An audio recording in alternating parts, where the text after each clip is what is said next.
शिवलिंग पे चढ़ाए हुए जल को कभी नहीं लांघा जाता और शिवलिंग की परिक्रमा भी आधी की जाती है। शिवलिंग पर अर्पित नैवेद्य को भी कभी खाया नहीं जाता। उसे गौवंश को खिला दिया जाता है क्योंकि इसकी शक्ति को सहने की क्षमता उसी में होती है। अगर आप भारत का रेडियो एक्टिविटी मैप उठा के देखेंगे तो हैरान रह जाएंगे। भारत सरकार के न्यूक्लियर रिएक्टर के अलावा सभी ज्योतिर्लिंगों के स्थान पर सबसे ज्यादा रेडिएशन पाया जाता है। शिवलिंग और कुछ नहीं बल्कि एक न्यूक्लियर रिएक्टर ही तो है, तभी तो उस पर जल चढ़ाया जाता है ताकि वो शांत रहे। महादेव के सभी प्रिय पदार्थ जैसे कि बेलपत्र, आग, धतूरा, गुड़हल आदि सभी न्यूक्लियर रिएक्टर एनर्जी को सोखने वाले होते हैं। शिवलिंग पर चढ़ा हुआ जल भी रिएक्टिव हो जाता है, इसीलिए जल की निकासी को कभी भी लांघा नहीं जाता। भाभा एटॉमिक रिएक्टर का डिजाइन भी शिवलिंग की तरह ही है।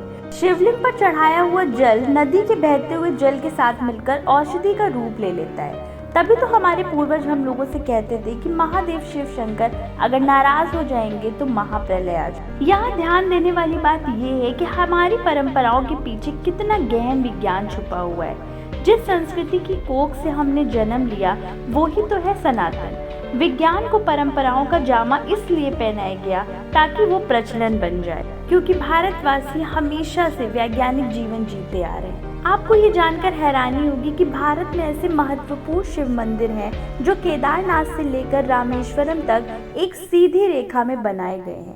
आश्चर्य है कि हमारे पूर्वजों के पास ऐसा कैसा विज्ञान और तकनीक थी जिसे हम आज तक नहीं समझ पाए।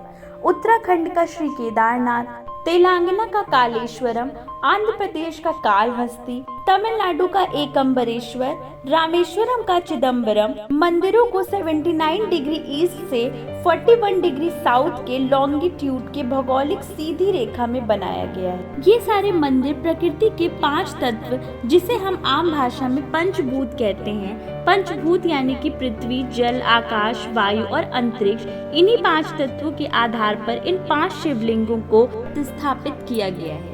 इन मंदिरों का निर्माण करीब 5000 वर्ष पूर्व किया गया था, जब उन स्थानों पे लैटिट्यूड और लॉन्गिट्यूड को मापने के लिए कोई तकनीकी वस्तु उपलब्ध नहीं थी। तो फिर कैसे इतने सटीक रूप से इन 5 मंदिरों का निर्माण किया गया?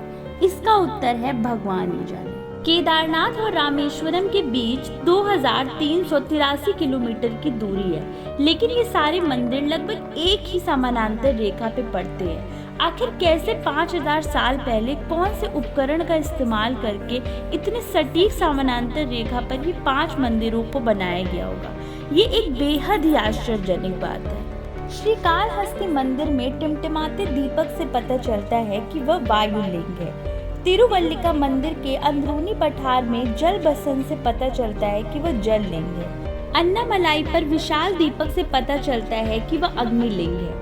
कांचीपुरम के रेत से पता चलता है कि वह पृथ्वी लिंग है। और चिदम्बरम की निराकार अवस्था से भगवान शिव की निराकार यानी आकाश तत्व का पता चलता है। अब इससे बड़ा आश्चर्य क्या होगा कि ब्रह्मांड के 5 तत्वों का प्रतिनिधित्व करने वाले 5 लिंगों का एक समान रेखा में सदियों पूर्व ही निर्माण हो चुका है। हमें हमारे पूर्वजों की ज्ञान और बुद्धिमत्ता पर गर्व होना चाहिए कि उनके पास ऐसा विज्ञान और तकनीक थी जिसे आधुनिक विज्ञान भी नहीं भेद पाया। माना जाता है कि केवल ये 5 मंदिर ही नहीं, इसके अलावा इसी रेखा पे अनेक मंदिर होंगे जो केदारनाथ से रामेश्वरम तक सीधी रेखा में पड़ते हैं। इस रेखा को शिव शक्ति अक्ष रेखा भी कहा जाता है। संभवतः ये सारे मंदिर कैलाश को ध्यान में रखते हुए बनाए गए होंगे, जो कि 81.3119 डिग्री ईस्ट में पड़ता है। एक और कमाल की बात बताते हैं आपको अपने सनातन धर्म की। उज्जैन से शेष ज्योतिर्लिंगों की दूरी भी बहुत रोचक है। उज्जैन से सोमनाथ 777 किलोमीटर, उज्जैन से ओमकारेश्वर मंदिर 111 किलोमीटर, उज्जैन से भीमा शंकर 666 किलोमीटर, उज्जैन से काशी विश्वनाथ 999 किलोमीटर, उज्जैन से मल्लिका अर्जुन 999 किलोमीटर, उज्जैन से केदारनाथ मंदिर 888 किलोमीटर, उज्जैन से त्र्यंबकेश्वर मंदिर 555 किलोमीटर, उज्जैन से वैद्यनाथ मंदिर 999 किलोमीटर, उज्जैन से रामेश्वर मंदिर 1999 किलोमीटर, उज्जैन से घृणेश्वर मंदिर 555 किलोमीटर। हिंदू धर्म में बिना कारण के कुछ भी नहीं होता था। उज्जैन पृथ्वी का केंद्र माना जाता है, जो सनातन धर्म में हजारों साल से मानते आ रहे हैं। इसलिए आज भी वैज्ञानिक उज्जैन ही जाते हैं सूर्य और अंतरिक्ष की जानकारी के लिए।